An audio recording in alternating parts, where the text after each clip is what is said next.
ओम शांति। आज है 12 मार्च 2026 की साकार मुरली से। बाबा कहते मीठे बच्चे, हाँ जी बाबा, यह पढ़ाई सोर्स ऑफ इनकम है। इससे तुम मनुष्य से देवता बनते हो। 21 जन्मों के लिए सच्ची कमाई हो जाती है। तो यह पढ़ाई, ये रूहानी पढ़ाई क्या है? सोर्स ऑफ इनकम है। इससे क्या होती है? 21 जन्मों की सच्ची कमाई होती है। तो ये समय भी क्या है? कमाई करने का समय है। संगम युग कमाई करने का युग है। इसमें तुम मनुष्य से देवता बनते हो। प्रश्न है कि पाप जो मीठी मीठी बातें सुनाते हैं वह धारण कब होंगी?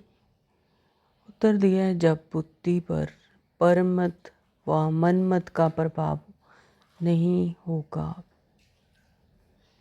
है ना? तो वह धारणा कब होती है? जब जो परमात्मा हमें मीठी मीठी बातें सुनाते हैं, जो श्रीमत सुनाते हैं, हाँ, तो वो धारण कब होंगे? जब बुद्धि एकदम क्लियर होगी, बुद्धि पर कोई भी परमत या मनमत का प्रभाव नहीं होगा। जो बच्चे सुनी सुनाई बातों पर चलते हैं उनकी बुद्धि में धारणा हो नहीं सकती। हाँ, जो इधर उधर की बातें सुनते हैं, जो अपनी मनमत चलाते हैं, उनकी बुद्धि में धारणा हो नहीं सकती। सिवाय ज्ञान के और कुछ भी कोई सुनाता है तो वह जैसे दुश्मन है। तब बाबा कहते हैं, अगर ज्ञान के सिवाय और भी कोई बात करता है, ये सुनाता है, तो वह जैसे दुश्मन है। झूठी बातें सुनाने वाले बहुत हैं, इसलिए hear no evil, see no evil. मनुष्य से देवता बनने के लिए एक बाप की श्रीमत पर ही चलना है। हाँ, तो झूठी बातें तो सुनाने वाले बहुत हैं, लेकिन बाबा कहते हैं कि सुनते हुए भी अपने कान बंद कर लो, सुनते हुए भी ना सुनो। इसलिए hear no evil, see no evil. मनुष्य से देवता बनने के लिए एक बाप की ही श्रीमत पर चलना है। गीत है, हमारे तीर्थ न्यारे हैं। ओम शांति। ओम शांति बाबा। इस गीत में जैसे कि अपनी महिमा करते हैं, अपनी महिमा वास्तव में की नहीं जाती है। यह तो सब समझने की बातें हैं। जो भारतवासी बहुत समझदार हैं, अभी बेसमझ बने हैं। अब प्रश्न उठता है कि समझदार कौन थे? यह कहाँ भी लिखा हुआ नहीं है। तुम हो गुप्त। कितनी वंडरफुल बातें हैं। एक तो बाप कहते हैं, मेरे द्वारा ही बच्चे मुझे जान सकते हैं, फिर मेरे द्वारा सब कुछ जान जाते हैं। के आदि मध्य अंत का जो खेल है उनको समझ जाते हैं, और कोई भी नहीं जानते। और एक मुख्य भूल की है, जो निराकार परमपिता परमात्मा शिव के बदले श्री कृष्ण का नाम डाल दिया है। तो पापा रोज बताते हैं कि निराकार परमपिता परमात्मा तो सिर्फ शिव है, लेकिन श्री कृष्ण का नाम डाल दिया। लेकिन श्री कृष्ण तो क्या है? क्रिएशन ऑफ गॉड है, पर गॉड की सुप्रीम क्रिएशन है, सर्वश्रेष्ठ रचना है। पहला नंबर शास्त्र जिनको श्रीमद् भगवत गीता कहते वही रॉन्ग हो गया है। इसलिए पहले पहले तो सिद्ध करना है कि भगवान एक है, फिर पूछना है गीता का भगवान कौन। भारत का आदि सनातन देवी देवता धर्म है। अगर नया धर्म कहें तो ब्राह्मण धर्म ही कहेंगे। पहले चोटी है ब्राह्मण, फिर देवता है। तो चोटी ब्राह्मण को कहा गया है। तो बाबा कहते हैं कि पहले तो चोटी है ब्राह्मण, फिर है देवता। द ब्राह्मण जब अपना ब्राह्मण बनकर श्रीमत लेते हैं, सारा ज्ञान धारण करते हैं, प्रारब्ध बनाते हैं, आत्मा की उस उच्चतम अवस्था पर पहुंचते हैं, तब तो देवताएं बनते हैं। ऊंचते ऊंच ब्राह्मण धर्म है। तो ब्राह्मण ब्रह्मा द्वारा परमपिता परमात्मा रचते हैं। तो ब्रह्मा के द्वारा ही परमपिता परमात्मा शिव ब्राह्मण रचते हैं। वही ब्राह्मण फिर देवता बनते हैं। मुख्य बात है भगवान सबका बाप। तो भगवान ही सबका पिता है, सब आत्माओं का एक ही पिता। नई दुनिया का रचयिता है। जरूर नई दुनिया रचेंगे ना। नई दुनिया में नया भारत होता है। जन्म भी भारत में लिया है। भारत को ही स्वर्ग बना रहे हैं ब्रह्मा द्वारा। तुमको अपना बनाकर फिर पढ़ाते हैं मनुष्य से देवता बनाने। पहले तुम शूद्र वर्ण के थे, फिर आए ब्राह्मण वर्ण में, फिर दैवीय वर्ण में जाएंगे। तो पीछे वृद्धि होती रहती है। एक धर्म से अनेक धर्म हो जाते हैं। टाल टालियाँ भी सब धर्मों की बन जाती हैं। हर एक धर्म से निकलती हैं। 3 ट्यूब्स होती हैं ना, यह है मुख्य। हर एक से अपनी अपनी शाखाएं निकलती हैं। मुख्य है फाउंडेशन, फिर 3 ट्यूब्स हैं मुख्य। तो जैसे एक छोटा पौधा होता है तो उसमें से पहले 3 पत्ते निकलते हैं। इसी तरह से बाबा कहते हैं मुख्य है फाउंडेशन, फिर 3 ट्यूब्स हैं मुख्य। धुर है आदि सनातन देवी देवता धर्म का, जो अभी सब राजयोग सीख रहे हो। दिलवाड़ा मंदिर बड़ा अच्छा बना हुआ है। तो जिन्होंने देखा होगा दिलवाड़ा मंदिर है ना, तो माउंट आबू में, तो वहाँ पर दिलवाड़ा मंदिर बहुत सुंदर बना हुआ है। वहाँ पर स्वर्ग पूरा ऊपर छत में नक्काशी की हुई है। वहाँ पर स्वर्ग दिखाया है किस तरह से बनता है। तो उसमें उनमें सारी समझानी है। बच्चे यहाँ बैठे हैं, कल पहले भी तुमने राजयोग की तपस्या की थी, तो वहाँ पर नीचे सभी अपने आत्माएं बैठी हैं, तपस्या में बैठी हैं, वो कोठरियों में बैठी हैं, यानी है ना। तो वो इसी समय की यादगार है कि प्रकृति में आत्मा कैसे तपस्या करती है, तो वो सब दिखाया हुआ है। तो जैसे क्राइस्ट का यादगार क्रिश्चियन देश में है, वैसे तुम बच्चों ने यहाँ तपस्या की है, तब तुम्हारी भी कल्पना है। जैसे जो कल्पना करें,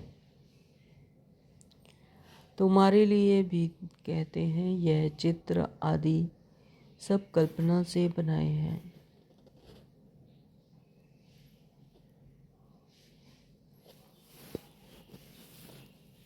जब तक बाप को जाने कल्पना ही समझते हैं।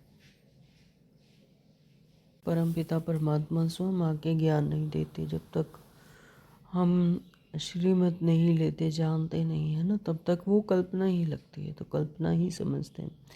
नॉलेजफुल तो एक बाप है ना। तो मुख्य है बाप का परिचय देना। वह बाप स्वर्ग का वर्षा देते हैं। कल्प पहले भी दिया था, फिर 84 जन्म लेना पड़े। भारतवासियों के ही 84 जन्म होते हैं। फिर संगम युग पर बाप आकर राजधानी की स्थापना करते हैं। तुम बच्चों ने बाप द्वारा समझा है। जब अच्छी रीति समझे, बुद्धि में बैठे, तब खुशी भी रहे। तो हम बच्चों ने भी जब परमात्मा पिता ने खुद आकर अपना परिचय दिया, खुद इस सृष्टि चक्र का आदि मध्य अंत का ज्ञान दिया, तब समझा है। तो जब अच्छी रीति समझे तब तो बुद्धि में बैठे और तब खुशी भी हो। बाबा ने कहा तब खुशी भी रहे। तो यह पढ़ाई बड़ी सोर्स ऑफ इनकम है। 21 जन्मों का की इनकम है, 21 जन्मों की कमाई है। तो इतना वैल्यूएबल है ये समय, ये पढ़ाई। पढ़ाई से ही मनुष्य बैरिस्टर आदि बनते हैं, लेकिन यह पढ़ाई मनुष्य से देवता बनने की है। प्राप्ति कितनी भारी है।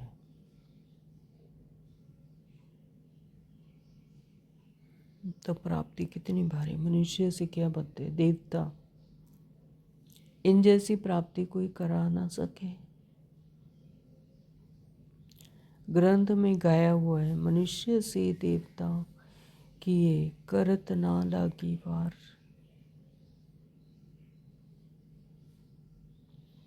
तो गुरबाणी में भी लिखा है, मनुष्य से देवता किए करत ना लागी वार, कि मनुष्य से देवता बनाने में कोई समय नहीं लगा। एक जन्म में ही आत्मा जब अपने हाईएस्ट कॉन्शियसनेस में पहुंच जाती है, उच्चतम अवस्था में, हाँ, तो देवता ही रजाई पद को पा लेती है। परंतु मनुष्यों की बुद्धि चलती नहीं। जरूर वह देवी देवता धर्म प्राय लोप हो गया है। तब तो लिखते हैं मनुष्य से देवता बने।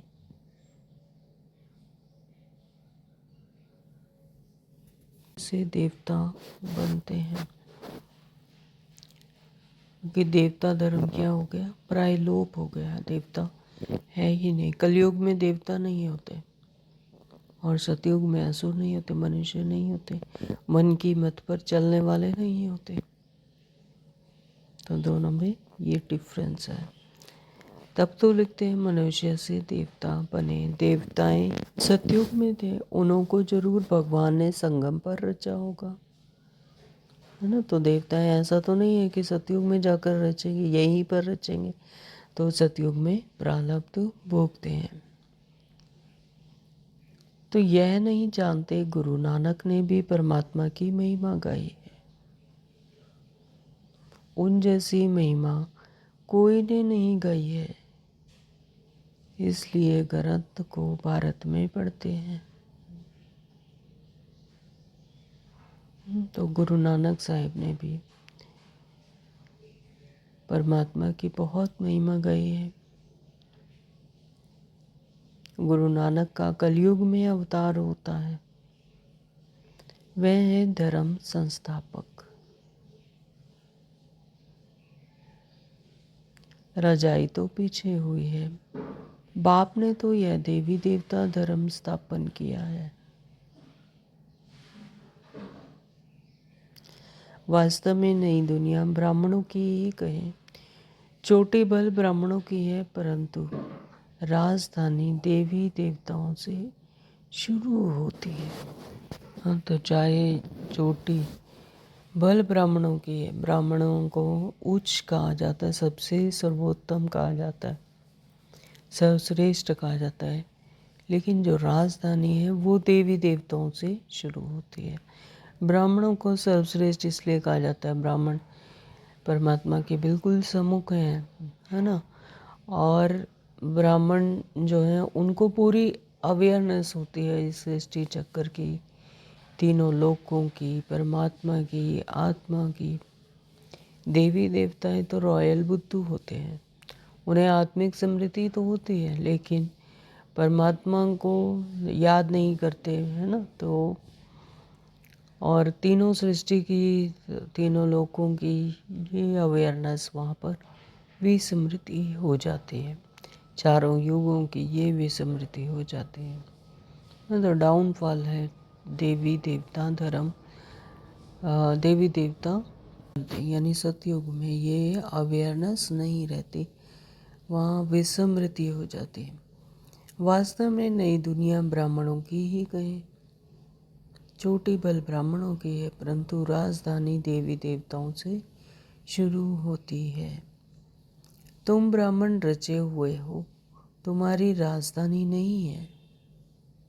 तो लेकिन ब्राह्मणों की कोई राजधानी नहीं है, और अवस्थाएं भी ऊपर नीचे होती रहती हैं। कोई अपने देहभान में आ जाते हैं, कोई अपने देहभान से देहभान की दुनिया में फिर से फंस जाते हैं, रोल में फिर से फंस जाते हैं, तो अपनी अवस्था को डाउन कर लेते हैं। तो बाबा कहते हैं तुम्हारी राजधानी नहीं है, तुम अपने लिए राजधानी स्थापन करते हो। बड़ी वंडरफुल बातें हैं। मनुष्य तो कुछ नहीं जानते हैं, पहले पहले अपने को मालूम हुआ तो अपने द्वारा दूसरों को मालूम होता है। तुम शूद्र से ब्राह्मण बने हो, ब्रह्मा को भी अभी बाप द्वारा मालूम पड़ता है। एक को बताया तो बच्चों को भी बताना होता है, तो उनके तन द्वारा तुम बच्चों को बैठ समझाते हो। तो ब्रह्मा बाबा के तन के द्वारा ही बाबा ने हम बच्चों को बैठ समझाया है। तो यह है अनुभव की बातें। शास्त्रों से तो कोई कुछ भी समझ ना सके। बाप कहते हैं सारे कल्प में एक ही बार में ऐसे ही आकर समझाता हूँ, और अनेक धर्मों का विनाश और एक धर्म की स्थापना कराता हूँ। यह 5000 वर्ष का खेल है। तुम बच्चे जानते हो हमने 84 जन्म लिए हैं। मनुष्य की नाभि से ब्रह्मा दिखाते हैं, विष्णु की नाभि से ही ब्रह्मा दिखाते हैं। ब्रह्मा और विष्णु ये किसके बच्चे हैं? दोनों बच्चे ठहरे शिव के। वह है रचयिता, वह है रचना। इन बातों को कोई समझ ना सके, बिल्कुल नई बात है। बाबा भी कहते हैं यह नई बातें हैं, कोई शास्त्रों में यह बातें हो ना सके।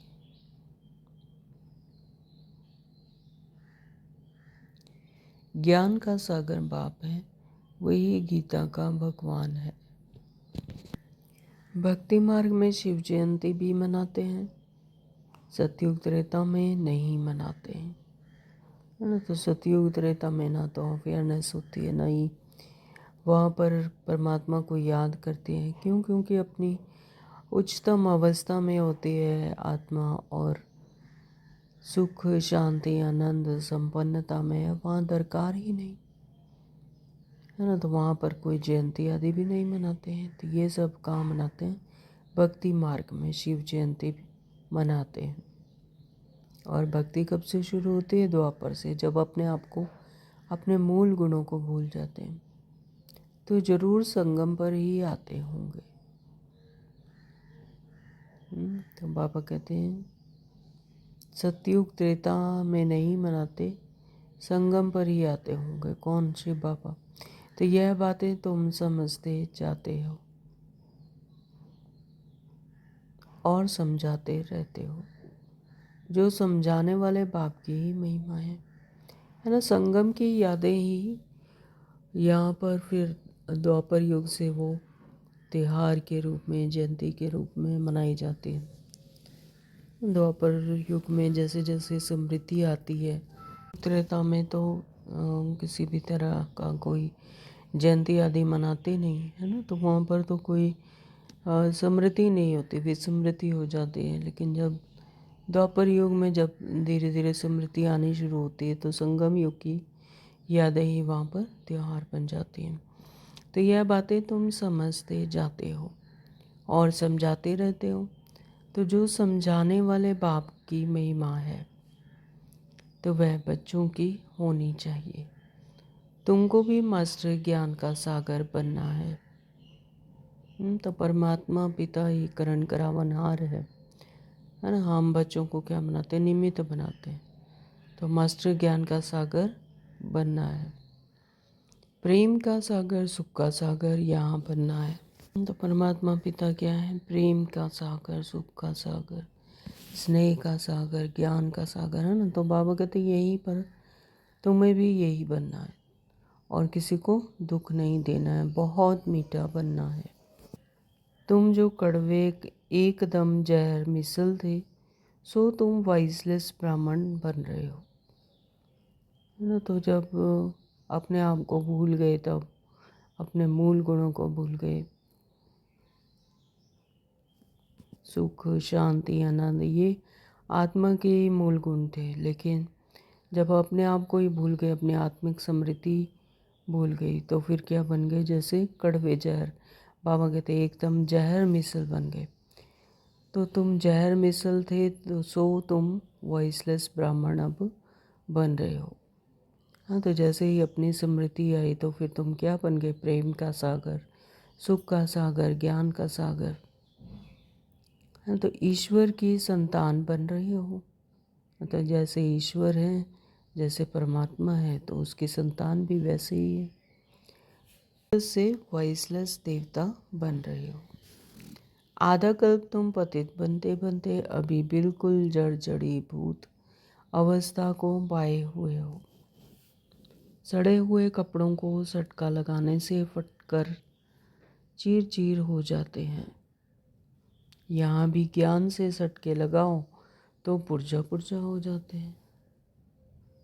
हाँ, तो जैसे कोई, बाबा कहते सड़े हुए कपड़ा है, उसको सटका लगाते हैं तो क्या होता है, चीर चीर हो जाता है। तो यहाँ पर भी अभी आत्मा क्या है, बिल्कुल काली हो चुकी है, विकर्मों में फंसी हुई, एकदम सड़ी हुई हो गई है ना। तो जैसे बाबा कहते सड़े हुए कपड़े, तो जब ज्ञान का सटका लगता है तो फिर पुर्जा पुर्जा हो जाते हैं, यानी विकर्म विनाश हो जाते हैं। तो कोई कपड़ा ऐसा मैला है जो साफ करने में बहुत टाइम लगता है। हाँ, तो आत्मा की भी बात है कि कोई इतनी फंसी हुई है विकर्मों में, देहभान में, अपने रोल में इतनी फंसी हुई है कि उसे साफ करने में बहुत टाइम लगता है।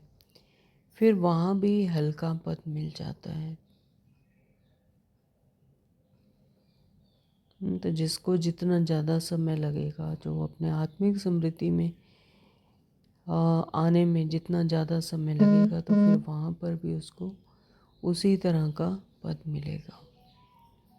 बाबा धोबी हैं, तो बाबा आज अपने आप को धोबी कह रहे हैं। जैसे धोबी होता है, कपड़े को, मैले कपड़े को साफ करता है, इसी तरह से बाबा भी आत्माओं को साफ करते हैं। तो तुम भी साथ में मददगार हो।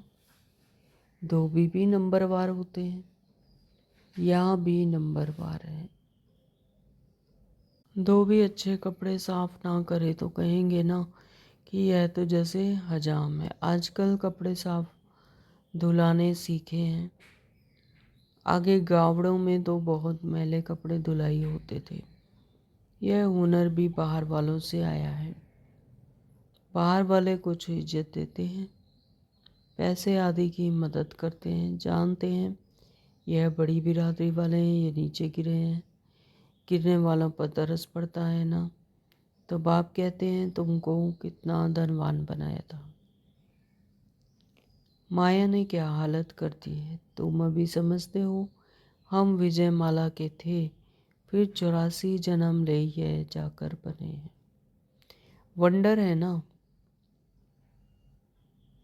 तुम समझा सकते हो तुम भारतवासी ही स्वर्गवासी थे। अभी 1 मिनट के साइलेंस में परमात्मा पिता को याद करेंगे।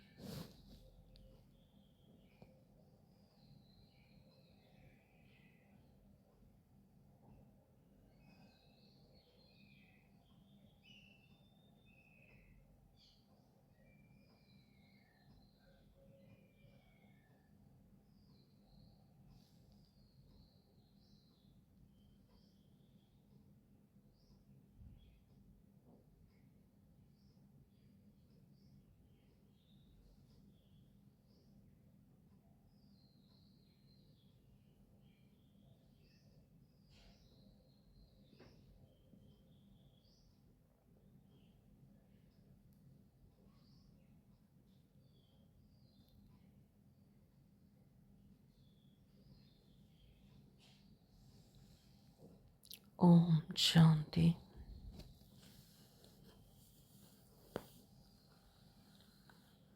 तुम भारतवासी तो स्वर्गवासी थे। भारत ही स्वर्ग था, फिर नीचे गिरते गिरते नरकवासी भी बनना पड़े। हाँ, तो ये ड्रामानुसार है।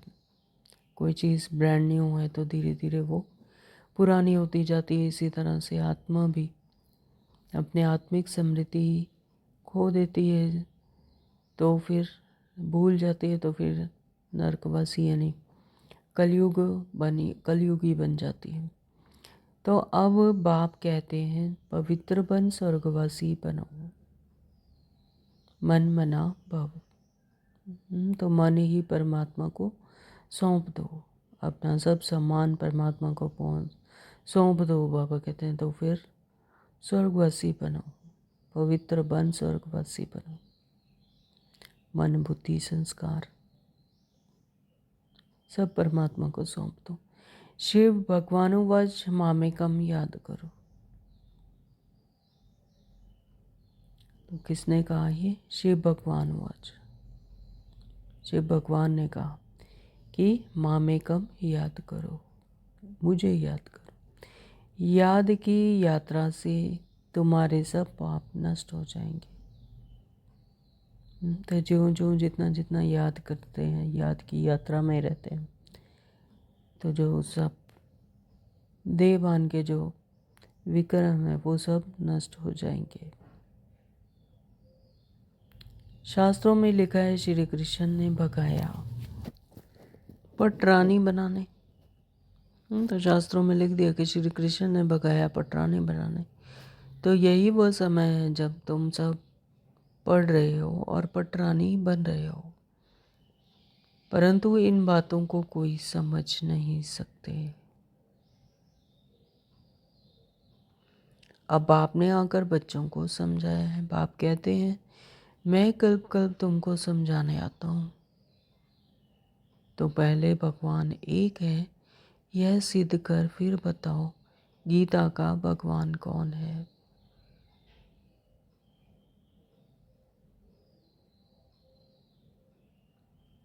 हाँ, तो सबसे पहले तो ये अवेयरनेस होनी चाहिए कि भगवान एक ही है। इतने सारे भगवान नहीं होते हैं, वो सब रचना है भगवान की, परमात्मा की। परमपिता परमात्मा सुप्रीम पावर जो ऑलमाइटी अथॉरिटी, वो एक ही है।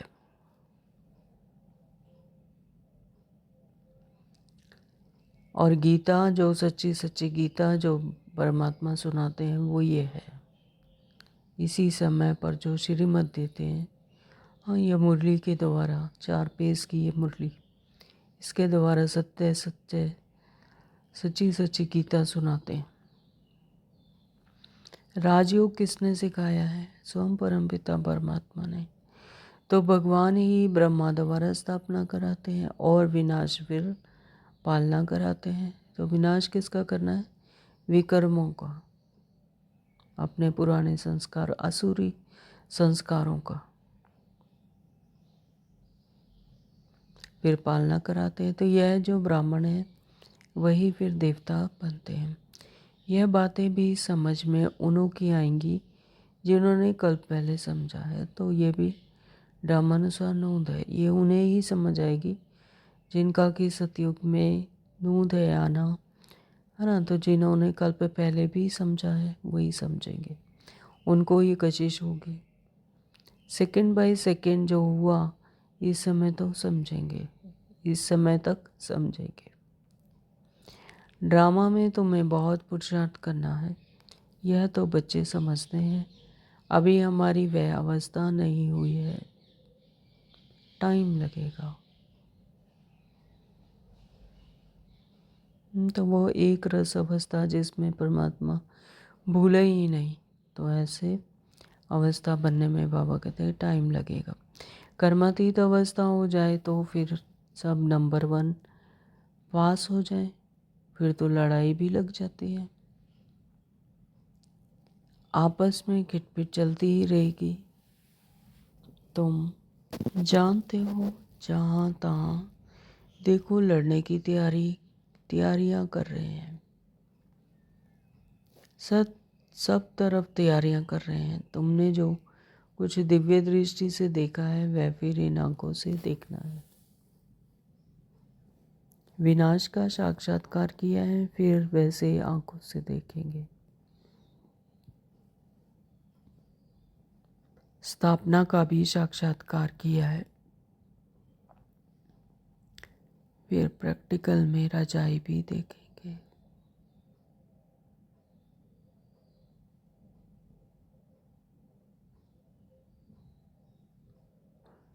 तुम बच्चों को तो बहुत खुशी होनी चाहिए। यह तो पुराना तन है। योग से आत्मा पवित्र बन जाएगी, फिर यह पुराना शरीर भी छोड़ना पड़ेगा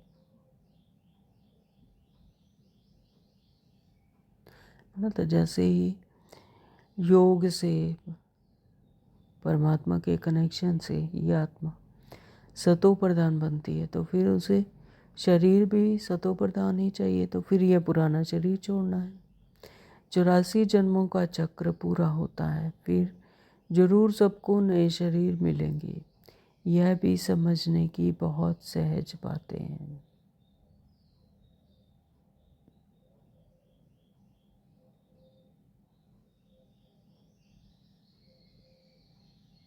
समझने की बहुत सहज बातें हैं। 1 सेकंड में समझ आ जाए, लेकिन निश्चय वो अवस्था को जब पालें तब। हाँ, तो समझा भी सकते हैं। कलयुग के बाद सतयुग जरूर होगा, अनेक धर्मों का विनाश जरूर होगा, फिर आदि सनातन देवी देवता धर्म की स्थापना। अर्थ बाप को आना पड़े। अभी तुम ब्राह्मण बने हो देवता बनने के लिए, दूसरे कोई हो ना सके।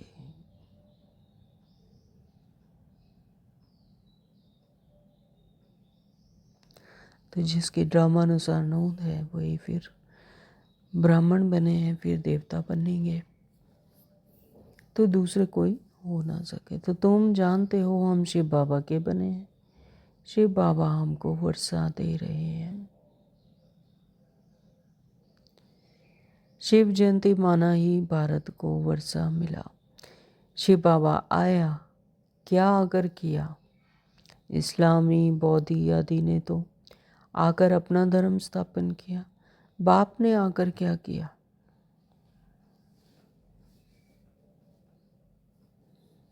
जरूर स्वर्ग की स्थापना की। हाँ, तो जो धर्म संस्थापक हैं वो तो अपने अपने धर्म की स्थापना करते हैं। पहले स्थापना होती है, फिर फॉलोवर्स आते हैं।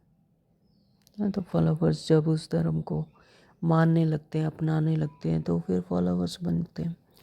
लेकिन बाबा ने यहाँ पर आकर, संगम युग पर ही आकर स्वर्ग की स्थापना की। तो स्वर्ग की स्थापना पहले होती है, फिर यहाँ से प्रारब्ध प्राप्त कर प्रारब्ध भोगते हैं सतयुग में। तो कैसे स्थापना की, कैसे स्थापना होती है, सो तुम अभी जानते हो। फिर सतयुग में यह सब भूल जाएंगे। यह भी समझते हो किस जन्मों का वर्षा अभी हम ले लेते हैं। यह ड्रामा में नोंद है।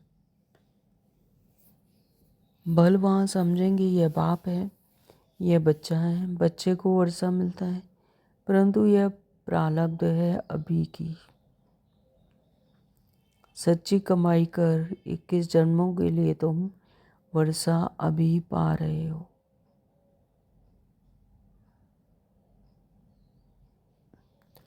जन्म तो 84 लेने ही है।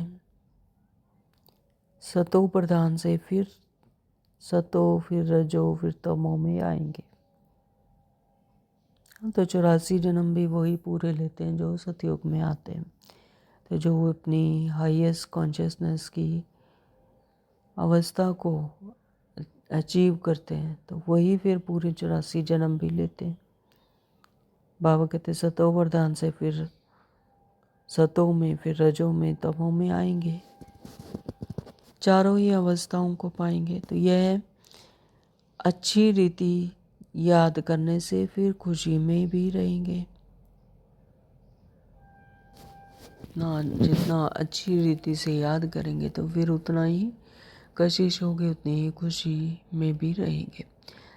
समझाने में बड़ी मेहनत लगती है, जब समझ जाते हैं तो उनको बड़ी खुशी होती है ना। क्योंकि 63 जन्मों से देहभान में देह की बातें ही याद आती हैं, समझ आती हैं। तो इस समझ जाने में बड़ी मेहनत लगती है, लेकिन जब समझ आते हैं तो बहुत खुशी होती है। तो जो बच्चे अच्छी रीति समझते हैं वह फिर बहुतों को समझाते रहते हैं, कांटों को फूल बनाते रहते हैं। यह है बेहद की पढ़ाई। वर्षा भी बेहद का मिलता है ना। बेहद की पढ़ाई है, इसकी कोई हद नहीं, बेहद की पढ़ाई है। और वर्षा भी कौन सा मिलता है? बेहद का।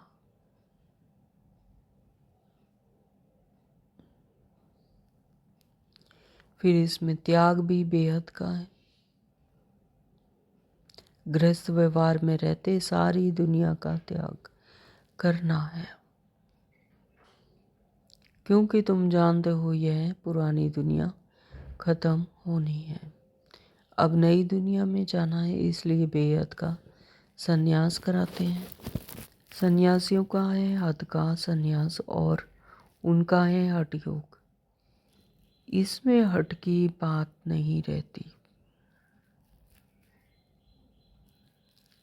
यह तो पढ़ाई है।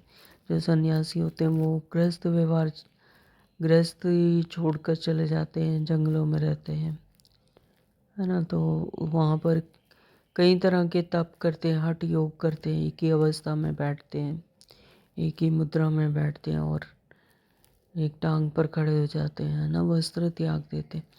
तो लेकिन यहाँ पर बाबा कहते हैं यहाँ पर हठ की कोई बात ही नहीं। हाँ, गृहस्थ व्यवहार में रहते हुए ही कमल फूल समान बनना है और यानी पवित्र रहना है और बुद्धि से सिर्फ परमात्मा को याद करना। कुछ भी अपना रचना भी संभालनी है या जो दुनियावी जो शारीरिक क्रियाकलाप है वो भी करते हुए सिर्फ बुद्धि से परमात्मा को याद करना है। हथकाडे से दिल यार्डे से सिर्फ बुद्धि से परमात्मा को याद करना है। बुद्धि परमात्मा की तरफ लगी रहे। यह तो पढ़ाई है, पाठशाला में पढ़ना है मनुष्य से देवता बनने के लिए। शिव भगवान आज श्री कृष्ण हो ना सके, उनको हेवनली गॉड फादर नहीं कहेंगे, है ना। श्री कृष्ण तो क्या है? रचना है, first Prince of the world है, बच्चा है ना। तो उनको हेवनली गॉड फादर नहीं कहेंगे। शरीरधारी हैं, 5 तत्वों की शरीर लेते हैं, उसको धारण करते हैं, जन्म मरण में आते हैं, है ना। तो उन्हें कोई गॉड फादरली नहीं कहेंगे, हेवनली प्रिंस कहेंगे। तो कितनी मीठी मीठी बातें समझने और धारण करने की हैं। दैवीय लक्षण भी चाहिए, कभी भी सुनी सुनाई बातों पर नहीं लगना चाहिए, है ना। तो श्रीमत धारण करनी और दैवीय लक्षण भी चाहिए, मीठा बोलना, परमात्मा समान, ज्ञान का सागर, स्नेह का सागर, रहम दिल बनना। तो दैवीय लक्षण भी चाहिए, कभी भी सुनी सुनाई बातों पर नहीं लगना चाहिए। तो बाबा ने मुरली के आरंभ में बताया, है ना, कि ना तो परमत ना ही मनमत। सुनी सुनाई बातों पर नहीं लगना चाहिए, परमात्मा की श्रीमत पर ही चलना चाहिए। व्यास की लिखी हुई बातों पर लगते लगते बुरी गति हो गई है ना। तो व्यास ने क्या शास्त्र लिखे? व्यास की लिखी हुई बातों पर लगते लगते बुरी गति हो गई है ना। तो शिवाय ज्ञान के और कुछ सुनाते हैं तो समझो यह हमारा दुश्मन है। तो जब ये समझ आ गई कि परमात्मा एक ही है और इस समय पर संगम युग पर परमात्मा आकर हम सबको ज्ञान देते हैं, श्रीमत देते हैं, सच्चे सच्ची गीता सुनाते हैं, तो सिवाय ज्ञान के कुछ और जो सुनाते हैं तो समझो वह हमारा दुश्मन है। यानी फिर ये माया का पांचों है, वो हमें उलझाते हैं इस दुनियावी वस्तुओं में, दुनिया की परंपराओं में, पुराने संस्कारों में, हाँ, तो वह हमारा दुश्मन है। दुर्गति में ले जाते हैं, हाँ, तो उससे अभी तक क्या हुआ, दुर्गति को पाया। तो इसलिए अब ये समझ आनी चाहिए कि परमपिता परमात्मा ही जो ज्ञान देते हैं वही सच्ची गीता है, उसी पर ही चलना चाहिए। परमत और मनमत को पर नहीं लगना चाहिए, कभी भी परमत पर नहीं लगना चाहिए। मनमत परमत पर चला तो यह मरा। तो बाबा ने कहा अगर परमत या मनमत पर चला तो यानी फिर से वो देहभान में फंस जाएंगे, तो फिर यह मरा। तो बाप समझाते रहते हैं, झूठी बातें बोलने वाले तो बहुत हैं, तुमको बाप से ही सुनना है। Hear no evil, see no evil. बाप दादा आए ही हैं मनुष्य से देवता बनाने, तो उनकी श्रीमत पर चलना चाहिए। अच्छा, मीठे मीठे सिखलदे बच्चों प्रति माता पिता बाप दादा का याद प्यार और गुड मॉर्निंग रूहानी बाप की रूहानी बच्चों को नमस्ते। हम रूहानी बच्चों के रूहानी माता पिता बाप दादा को याद प्यार, गुड मॉर्निंग, नमस्ते जी, शुक्रिया मेरे मीठे पापा, आपका बहुत बहुत दिल से शुक्रिया। धारणा के लिए मुख्य सार में नंबर 1 पापा ने कहा, यहाँ बाप समान सुख का सागर, प्रेम का सागर बनना है। हाँ, तो बाबा ने आज अटेंशन दिलाया कि बाप समान सुख का सागर, प्रेम का सागर बनना है, सर्वगुण धारण करने हैं, किसी को भी दुख नहीं देना है। दुख कौन देते हैं? रावण देता है ना। विकर्म ही देता है, जो विकारों में फंसा होता है वो दुख देता है। तो सर्वगुण धारण करने हैं, किसी को भी दुख नहीं देना है। परमात्मा तो क्या है? सुख करता, दुख हरता। तो हमें भी, हम परमात्मा की संतान है, इसलिए हमें भी किसी को दुख नहीं देना, सुख देना है। सर्वगुण धारण करने हैं। नंबर 2 बाबा ने बताया कि सुनी सुनाई बातों पर कभी विश्वास नहीं करना है, परमत पर नहीं चलना है। Hear no evil, see no evil. तो अभी तक सुनी सुनाई बातों पर चलते आए, परमत और मनमत बातें ही पर ही आधारित बातें ही धारण की, तो इसलिए तो गिरते गए और ही डाउनफॉल होता गया। तो बाबा कहते हैं कि अब सुनी सुनाई बातों पर कभी विश्वास नहीं करना है, परमत पर नहीं चलना है। Hear no evil, see no evil. वरदान दिया बाबा ने, मैंपन के बोझ को समाप्त कर प्रत्यक्ष फल का अनुभव करने वाले बालक सो मालिक भव। मैंपन के बोझ को, मैं मेरा ये सब अब खत्म होना चाहिए। मैंपन के बोझ को समाप्त कर प्रत्यक्ष फल का अनुभव करने वाले बालक सो मालिक भव। जब किसी भी प्रकार का मैंपन आता है तो बोझ सिर पर आ जाता है। तो जहाँ पर मैं और मेरा आता है तो फिर वहाँ जिम्मेवारी बन जाती है, यानी फिर बोझ आ जाता है सिर पर। लेकिन जब बाप ऑफर कर रहे हैं सब कुछ, बोझ मुझे दे दो, तो आप सिर्फ नाचो, उड़ो, और फिर यह क्वेश्चन क्यों? तो बाबा ने जब ऑफर किया है कि अपने सब बोझ मुझे दे दो,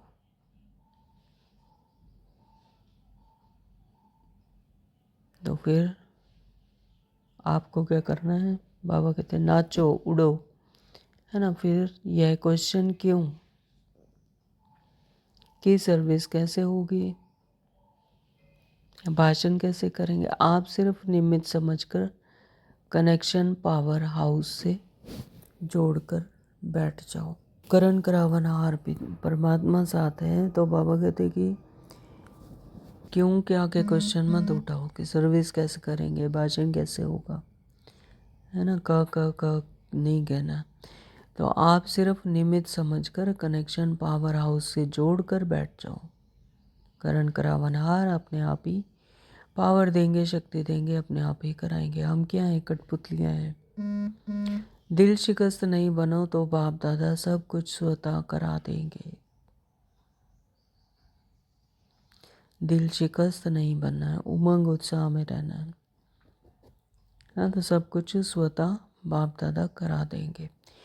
बालक सो मालिक समझकर श्रेष्ठ पर स्थित रहो तो प्रत्यक्ष फल की अनुभूति करते रहेंगे।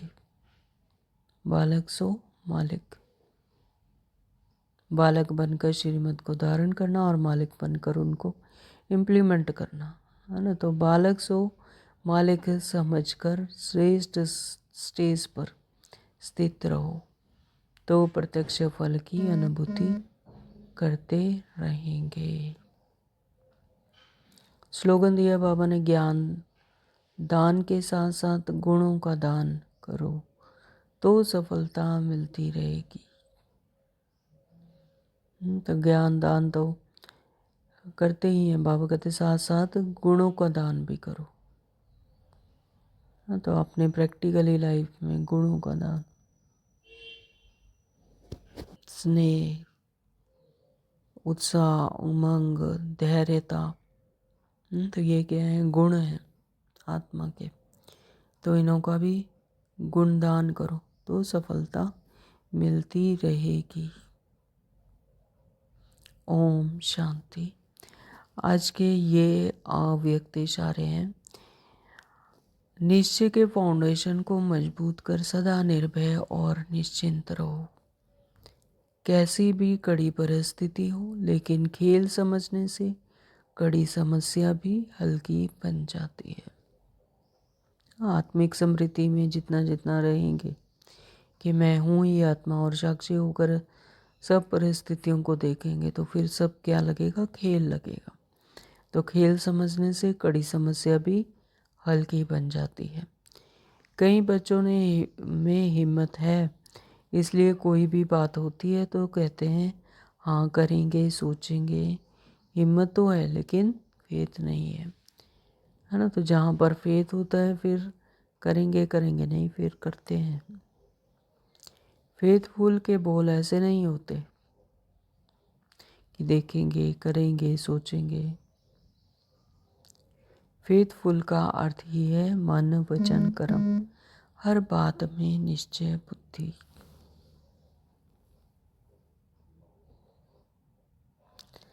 हाँ, तो जहाँ पर फेथफुलनेस है वहाँ पर मन वचन कर्म, हर बात में निश्चय बुद्धि। उनके मुख से फिर कभी हिम्मतहीन बनाने वाले शब्द नहीं निकल सकते। मैंने क्या कहा कि कोई कैसी भी परिस्थिति आए, कैसी भी कोई समस्या है, लेकिन उसे खेल समझकर और अपने आत्मिक समृद्धि से, है ना, उसे खेल समझेंगे तो हल्की बन जाएगी। फिर वो पहाड़ जैसी नहीं लगेगी, रूई लगेगी, है ना। तो कई बच्चों में हिम्मत है, इसलिए कोई भी बात होती है तो कहेंगे हाँ करेंगे, सोचेंगे। हिम्मत तो है लेकिन फेथ नहीं है। अगर फेथ है, निश्चय है पूरा, तो फिर ऐसे नहीं कहेंगे। फिर मन वचन कर्म, हर बात में जब निश्चय बुद्धि है तो मुख से कभी भी हिम्मतहीन बनाने वाले शब्द नहीं निकलेंगे। तो आज सारा दिन इसी बात पर अटेंशन देंगे कि हम हिम्मतहीन नहीं, हिम्मतवान है ना। निश्चय बुद्धि है, परमात्मा पर पूरा पूरा निश्चय है। तो फिर हर एक परिस्थिति भी क्या लगेगी, खेल लगेगी, समस्या नहीं लगेगी, मनोरंजन लगेगी। तो फिर करेंगे, सोचेंगे, ऐसे शब्द नहीं कहेंगे, करना ही है ना। तो मन वचन कर्म, हर बात में निश्चय बुद्धि। तो करेंगे सभी आज सारा दिन, अपने आप को निश्चय बुद्धि बना हिम्मतवान बनाएंगे। ठीक है जी। Om Shanti. Thank you Baba.